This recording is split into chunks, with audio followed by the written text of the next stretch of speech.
97.3 Citi FM. Relevant radio, always. Budget.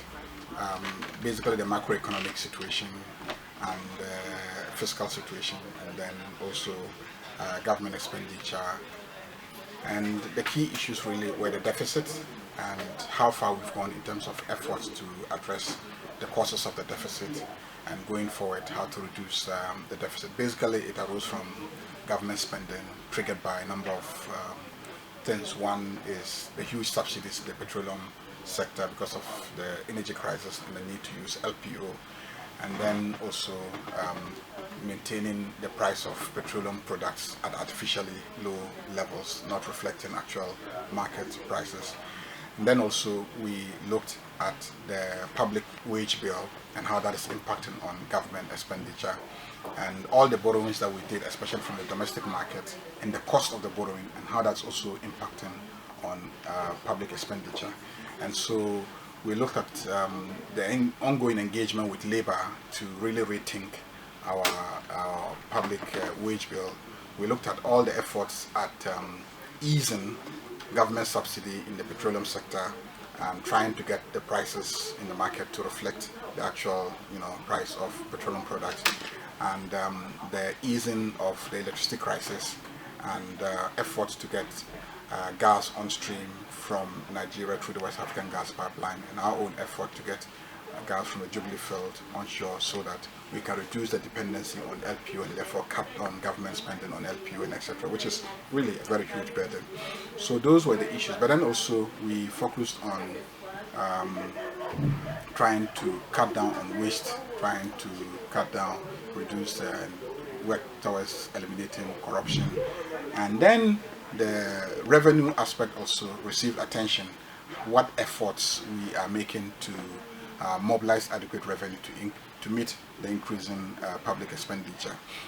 We introduced a number of taxes. Those were temporary measures. They are meant to stabilize the economy. They have sunset clauses and will be abolished after a year or two or so, depending on which specific tax regime we are looking at. They are not in perpetuity.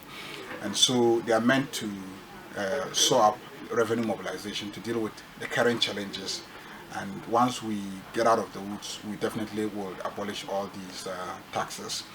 And we're also looking at how much has been brought in and how the economy is performing, because that has some bearing on revenues.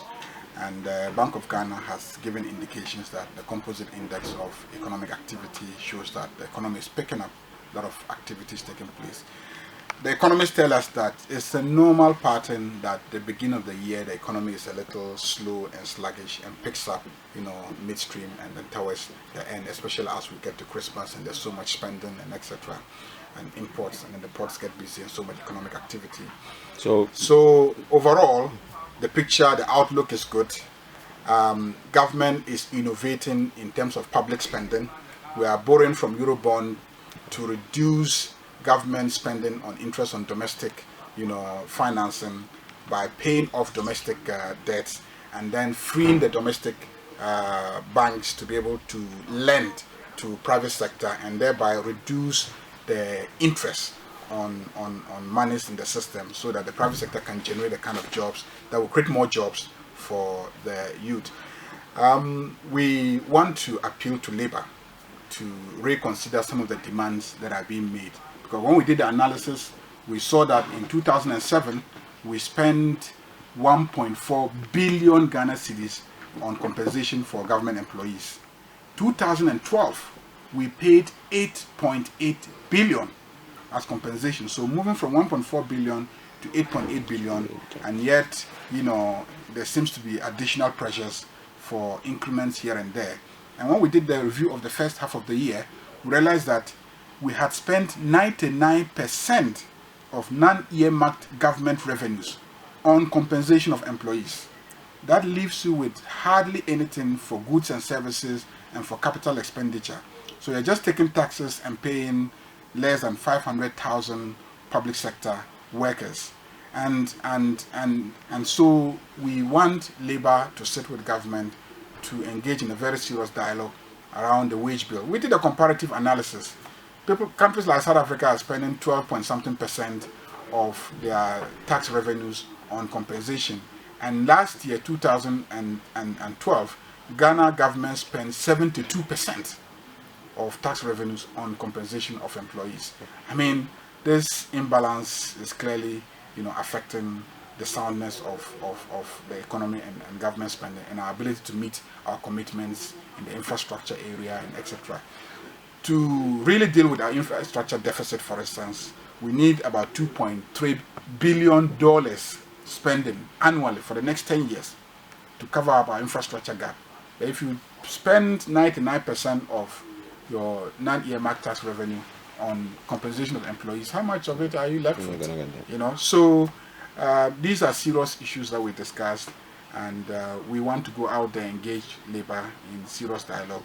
We want to get Ghanaians to buy into why these temporary tax mechanisms have been put in place to stabilize the economy and to assure them that they will end once we achieve a certain level of stability, and to assure them that government is working hard to manage our finances prudently by cutting down on waste, reprioritizing projects, focusing on key important projects, reducing the cost of borrowing, going into the international financial market, freeing the local financial sector so the private sector can have access to funding and all that.